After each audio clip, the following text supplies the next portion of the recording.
Hola, ¿cómo están? Mi nombre es Nazareno Cruz Rodríguez y esta es la presentación para el examen final de Matemática Aplicada de cuarto año del Profesorado de Matemática del Instituto José C. Paz. Voy a desarrollar un tema referido al interés compuesto y quisiera mencionar que el interés compuesto es una operación financiera y para poder comprenderlo debemos tener en cuenta los siguientes elementos.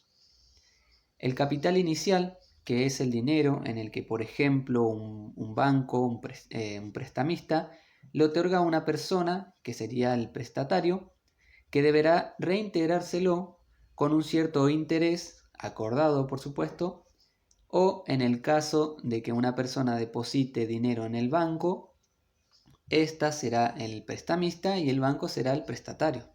Bien, a partir de esta negociación se pacta un tiempo y un interés. Otro elemento del interés compuesto es el capital final en un periodo n. Este capital es la suma del capital inicial y el interés pactado.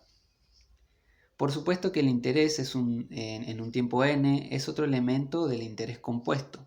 Y aparte de esto tenemos que tener en cuenta el último elemento, que es la tasa de interés para la unidad de tiempo, ¿no?, que se pacte.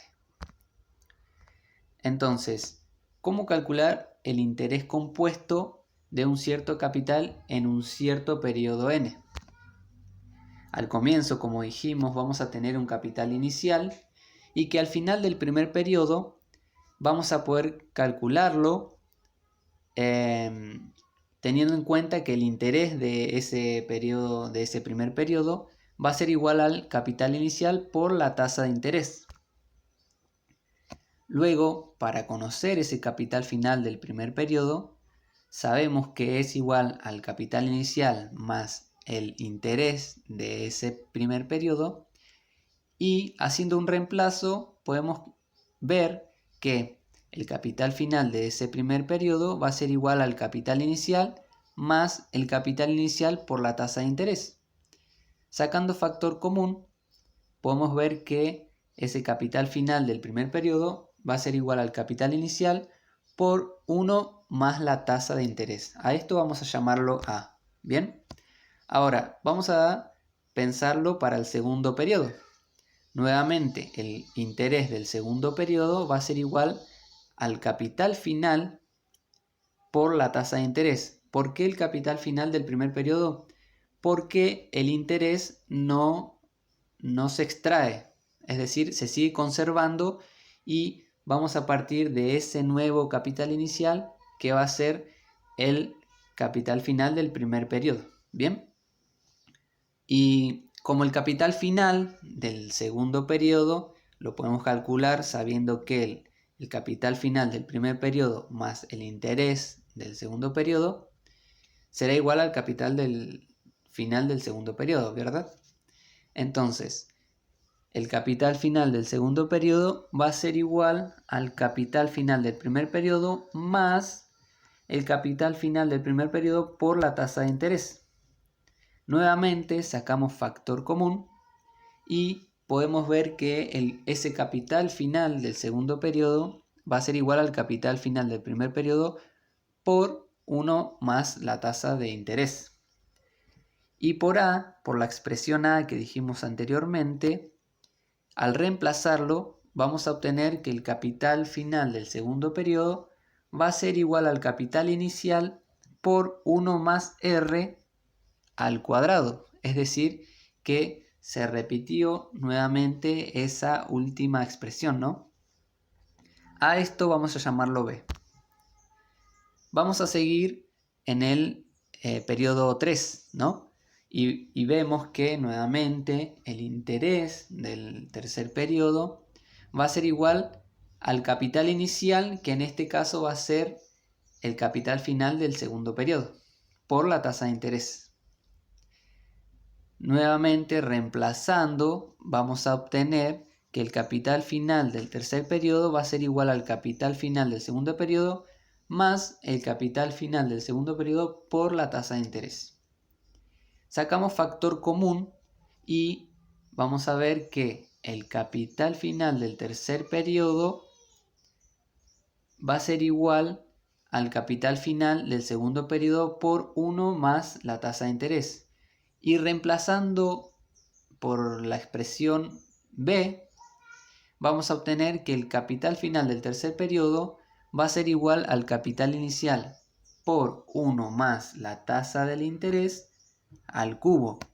Es decir, acá podemos ver una cierta regularidad que se cumple, ¿no? Ya sea teniendo en cuenta el número del periodo del capital final, va a ser igual a lo que esté elevado esa última expresión, ¿no? El capital inicial por 1 más R va a estar elevado al número del periodo. Bien, entonces vamos a generalizarlo tomando un ejemplo general, y por lo anterior sabemos que el capital final del periodo anterior a un periodo n, que es al que queremos llegar, va a ser igual al capital inicial por 1 más la tasa de interés elevado a un periodo anterior al periodo n, es decir, n-1. Vamos a llamarlo C. Como el interés se conserva constantemente, periodo a periodo, al final del periodo n tenemos que el interés va a ser igual al capital final anterior a ese periodo por la tasa de interés. Y como el capital final en ese periodo n va a ser igual al capital final anterior a ese periodo más al capital final anterior a ese periodo por la tasa de interés, sacando factor común podemos ver que se cumple como en los pasos anteriores. Y por la expresión C podemos decir que el capital final va a ser igual al capital inicial por 1 más la tasa de interés elevado al periodo anterior, al número del periodo anterior, por 1 más la tasa de interés. Y por propiedad de potencia obtenemos la fórmula final del interés compuesto, o de monto, como se le dice.